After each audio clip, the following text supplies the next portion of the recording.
whenever you're ready. The lift is now less for me. Oh, okay, let's rock.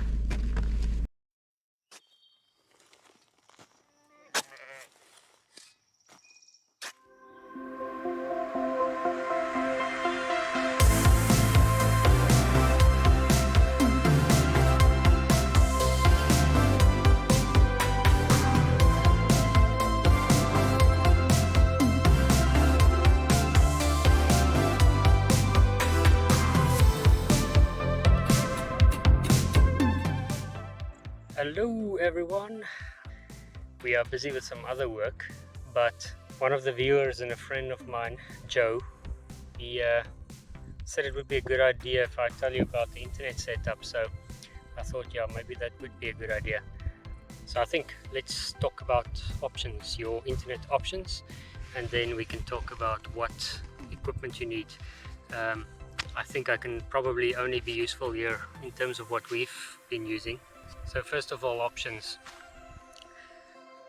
So if you live in the city, you know that you've got the options of fibre and ADSL. If your area still supports that, they've basically discontinued that for us now. Old copper stuff is now dead. That is not an option when you're out in a rural area. Basically out here, you've got a few options. Your house will either be located conveniently near a town with fibre, but if you're rural, that's probably not the case. The second thing that may come to mind is obviously your mobile data connections. That will be 3G, 4G, HSDPA, whatever, 5G now. If you're inside the area of a signal, I see this girl is coming to check us out. She's a little bit interested in the topic of internet.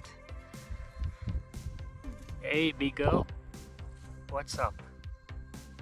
Okay, so if you are in range, if your actual physical house has reception, 3G, 4G, let's call it mobile data reception, then all you need is a 4G router, LTE router, whatever, and Bob's your uncle, you've got internet, and you need to consider the costs for that. If you don't, then perhaps somewhere on your property you've got a signal on a hill or something to LTE or some kind of mobile data, and that in that case you need a relay, either powered, if there's power, if there's no power, a solar powered relay like the one we're using. The second option is probably something like satellite internet. Now the conventional satellite internet is high or high altitude satellite, so latency is really poor, really bad, second or more, so it's a no-no to gaming and probably even worse for something like teleconferencing. But then there's also stuff like Starlink now with low orbit satellites that gives you latency as low as 50 to 100 milliseconds and speeds I see up to 50 or 100 megabits, so that's a very good option. Now in South Africa, Starlink's not available yet, and if it does become available, I think all the bureaucracy and the expenses and all these things would really make it hard to use anyway, but we are going to consider that. For now, we are using option 3, which is wireless, using a wireless ISP. Now, the only coverage we have here is to a company called Westpernet, and they provide speeds up to 20. We've got the 10 meg option here, I think, and the line tested fine to 10 megs. Now the latency is a bit higher, about 70 milliseconds, but we get the full speed. Streaming works fine, teleconferencing works fine, everything is fine. So these are your options. Again, if you don't have reception directly to a tower, you'll need a relay. If you're really unlucky, you'll need 2 relays. You'll have to bounce to a hill, bounce to a hill, bounce to your house. Just consider, I think there's a snake or something behind here. Okay, so equipment, this is what you're looking at here, is the internet tower. We call this our internet tower, it's actually just a relay. So we've got a tower on a hill far away, about 10-12 kilometers away, and that is one of our ISP's high sites, one of their big backbone towers. For us to link up with that, our houses actually just lies about 20 meters too low on a hill to to access that. That's one of the reasons. The second reason is that I actually do want a relay tower so that I can beam internet anywhere on the farm that we need it eventually in the future, for security cameras and wildlife cameras and for the campsite and all these things. So what you're seeing here is the relay tower, which consists of the antenna at the top, the big antenna that links over to the ISP, and then the small panel antenna that links down to a house. So for each house you'll have 2 of these panel antennas, one at the relay and one at the house. And these devices essentially receive the signal from the wireless ISP, converts it into its cable, goes down to the other one, then with the new one it beams it down to the second house. Kind of similar to how the wireless user groups work in cities. I hope you can hear with this wind. Now the other thing here that you need to consider is the power. Now we've got solar power down at the house, and I'll do a video about that sometime, so click subscribe, click like, and you'll get a notification when that one goes live at some point. In the relay, which is up on the hill, you want that thing to be online as much as possible, preferably 100% of the time for the whole year at the previous farm. We've proven this, the setup works.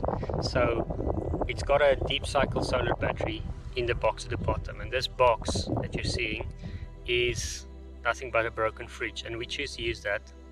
It's insulated, it keeps the equipment inside cool, it's waterproof, the white color reflects the heat of the sun off. It's actually just, it's pretty decent, and then on a cold night there is no issue with cold in there either. So the battery sits in that box, 105 ampere hour deep cycle solar battery, and it's connected to a charge controller, and then obviously just a solar panel, and in this case 100 watt to 150 watts does the job. Now the routing equipment, the Democratic stuff, uses so little power that this thing just stays online through a night, through cloudy days. It never goes down, the battery never gets overtrained. A little bit of sunshine and that battery is back to normal. So it's the ideal setup. Now one of those things that we had to do here is to anchor this thing into the rocks. You're going to keep this pole up, and the solar panel is like a nice big sail in the wind, and the wind gets pretty rough here, and if you're anywhere in the Western Cape really, then you'll know about wind. We anchored this down by drilling holes into the rock and then using stranded cable with turnbuckles and hooks, and drill into the rocks with chemical anchor, Sudal's chemical anchor. I don't know, the other products might be good, but we know this one.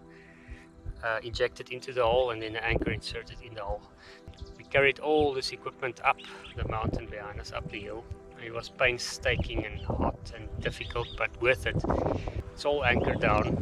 We basically installed everything. We hooked up the power the way it should be, and then we called Westpernet out and told them we were ready.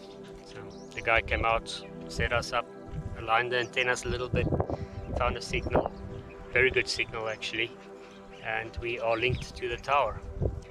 We're beaming internet here over a mountain down to the ISP's next tower, through the hills to our place, and then down to our house. It's really awesome if you think about it. We're in the middle of nowhere. We need to be online, and yes, it's not off the grid because we're on the internet, but it's a must-have. I mean, this is the university, this is the library, this is the music sources, this is our movie sources, this is everything we need, and this is how we stay in touch with you. So I hope this helps, I hope this video helped you, and thank you to Joe for suggesting to make this video. See you next time. Joy!